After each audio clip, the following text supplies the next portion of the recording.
প্রতিনিয়ত অনেক পেশেন্ট আমার কাছে সরাসরি এসে, স্যার একটা গোপনীয় বিষয় কাউকে বলি নাই, কিন্তু আপনাকে তো অসহায় অবস্থায় আর না বলে পারছি না। স্যার একটা সময় আমার মাস্টারবেশনের অভ্যাস ছিল খুব বেশি। বেশি, বেশি করে আমি হাত মারতাম।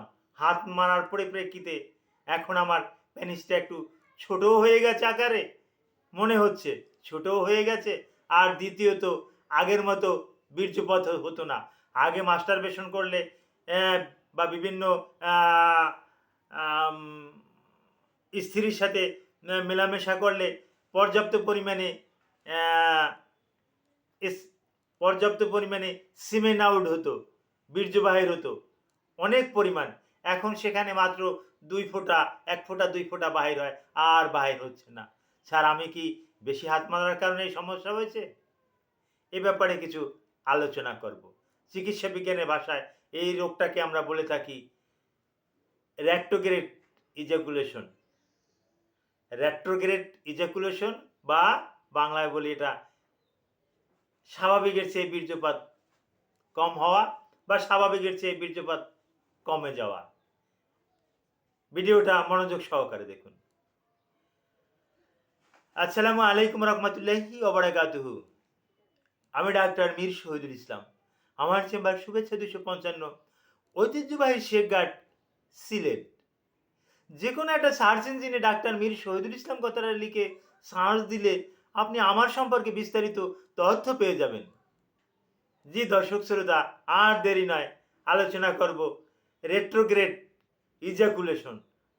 আবার নামটা বলছি, রেট্রোগ্রেড ইজাকুলেশন বা সহবাসের পর বীর্যপাত কম হওয়া।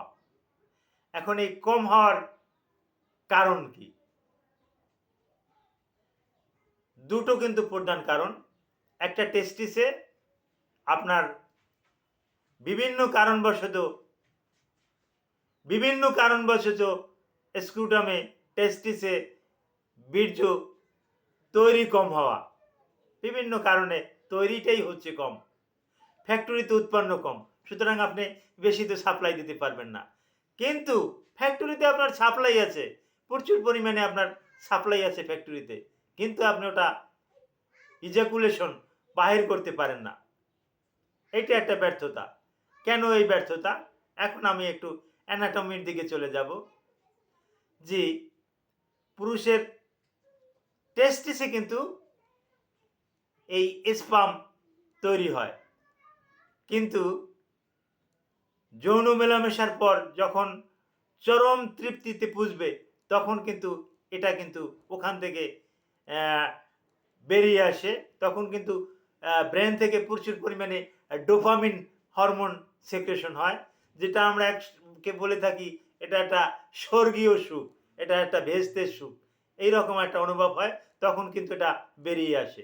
বেরিয়ে কোথায় আসে? প্রথমত আসে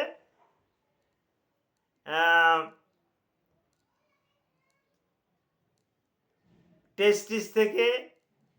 এটা কিন্তু টেস্টিস থেকে একটা পাইপ আছে, একটা নল আছে, এই নলের মাধ্যমে বেরিয়ে আসে। এসে এটা কিন্তু পোস্টেড গ্ল্যান্ডের সাথে, পোস্টাগ্ল্যান্ডিং একটা জুস আছে, এই পোস্টাগ্ল্যান্ডিং জুসের সাথে একটা পিচ্ছিল পদার্থ আছে, এই পিচ্ছিল পদার্থের সাথে অ্যাড করে তারপর আসে কিন্তু এটা পেনিস দিয়ে, অর্থাৎ মূত্রনালী দিয়ে, ইউরেথ্রা অরিফিস দিয়ে এটা কিন্তু বেরিয়ে আসে। এই পথটা দিয়ে কিন্তু আর একটা জিনিসও বাইর হয়, ইউরিন কিন্তু পাস হয় কিন্তু এই পথটা দিয়ে। কিন্তু একই সময় দুইটা জিনিস পাস করতে পারে না, ইউরিন এবং সিমেন।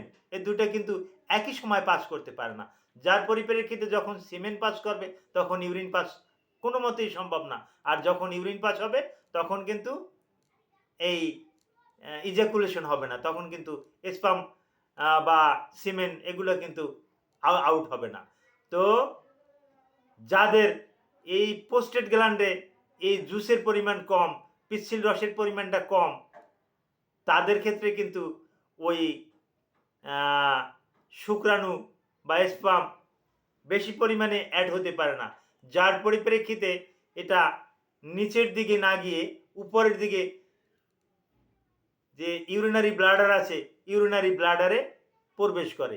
আর ইউরিনারি ব্লাডারে প্রবেশ করলে তখন কিন্তু সে কিন্তু বাচ্চা দানে কিন্তু অক্ষম। অর্থাৎ সে কিন্তু ১৫ মিলিয়নের নিচে কিন্তু তার দেখা যাচ্ছে আম স্পার্ম কাউন্টিং হয়। যেটাকে আমরা ওই অ্যাজোস্পার্মিয়া, যেটাকে আমরা